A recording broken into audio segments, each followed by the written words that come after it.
Hi, good people. My name is Maina Kamunya, and welcome to the Perspective Show. In today's episode, we shall be discussing a statement or a matter that have been said not once, not twice, by our Deputy President Gachagua.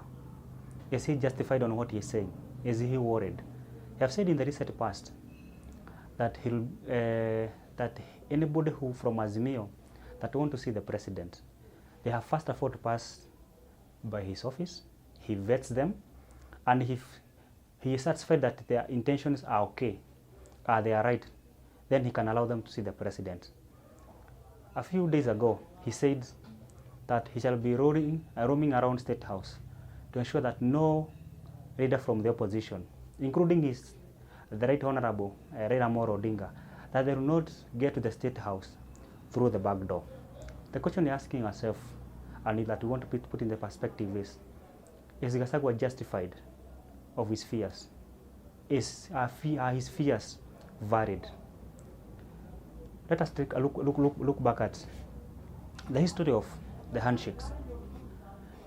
Raila Amolo Odinga have had 3 handshakes before.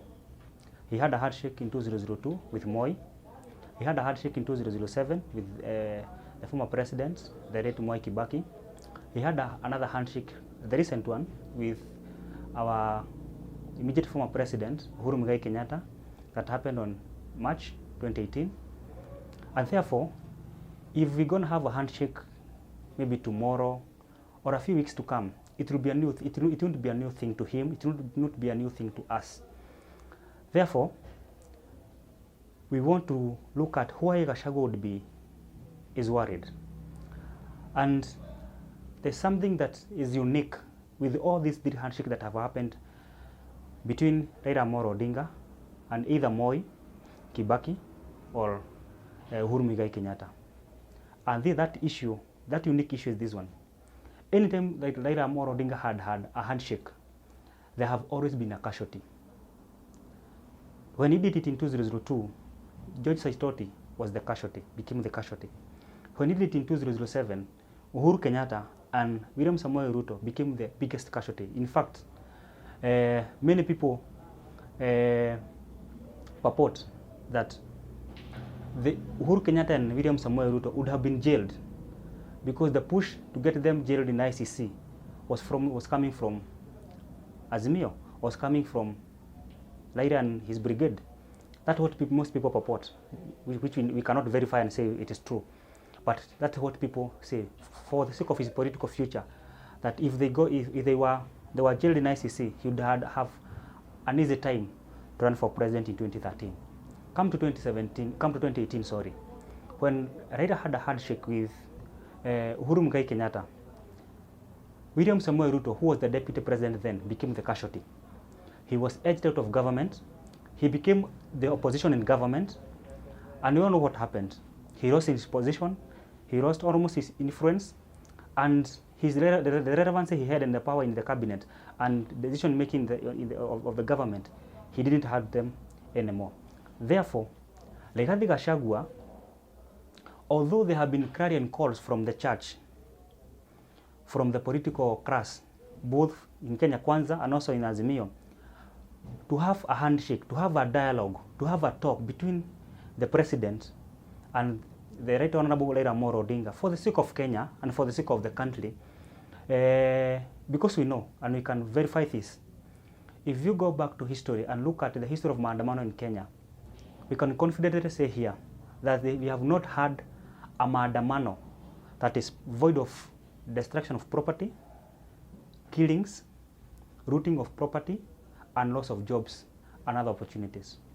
Therefore, if you look at the Saba, look at the maandamano that happened in 2007, 2008, many people were killed, lives were lost, innocent Kenyans lost their lives. We have a case of Baby Pendo, who was shot and died out of the violence that was happening in our nation. Properties were destroyed. Banking were banned. You can remember there's a Equity Bank that was banned in Kisumu, and also I think Cooperative Bank. So we can say confidently here that this maandamano, it is very rare, and they have not have been void of all these traits.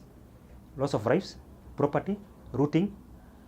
Come to 2007, to 2017, when Raila rejected the results that were pronounced by the IBC. What happened? We had Maandamano Monday, we had Machozi Monday. What happened in Nairobi? Business could not be done in Nairobi. People lost their lives, and all these things. All Kenyans we know, and we can remember because it happened in our eyes. Therefore, when people from the political class, the likes of Sakaja, who are saying that the president and the Azimio leader should have a dialogue, the church, the business community, other leaders from Azimio, the likes of Sabina Chege, the likes of Governor Governor Muthure Kilonzo Jr. from Machakos, from Makueni, sorry, who are saying they will not participate in Maandamano, despite being in Azimio. They will not participate in Maandamano because they think it is not for the best of Kenyans. Rather, they prefer that the Kenya Kwanza government, led by William Samoei Ruto, and Azimio, led by Late Honorable Raila Amolo Odinga, they should come together. Let them reason together because this nation is bigger than any of them. When these call are coming, they are justified because if we do not have that dialogue, consequences are very, very vivid in our eyes. We know what will happen. Therefore, why would a person in the status of Deputy President, Mheshimiwa Geoffrey Rigathi Gachagua, understand family and say that he'll bar anybody coming to see the president from the Azimio? Why would he stand in a podium talking to the whole nation and confidently say that he will not allow Raila Amolo Odinga or any other political leader from Azimio to have a talk or to see the president for the sake of the nation? Why would he do that? Our perspective is this: Gachagua is justified because he does not want to go to the route of Saitoti. He does not want to go to the route of Uhuru Muigai Kenyatta and William Ruto in 2007 after the handshake that happened in 2007. He doesn't want to go to the route of his boss, Mheshimiwa William Ruto. What happened to him when he was the deputy president when a handshake happened?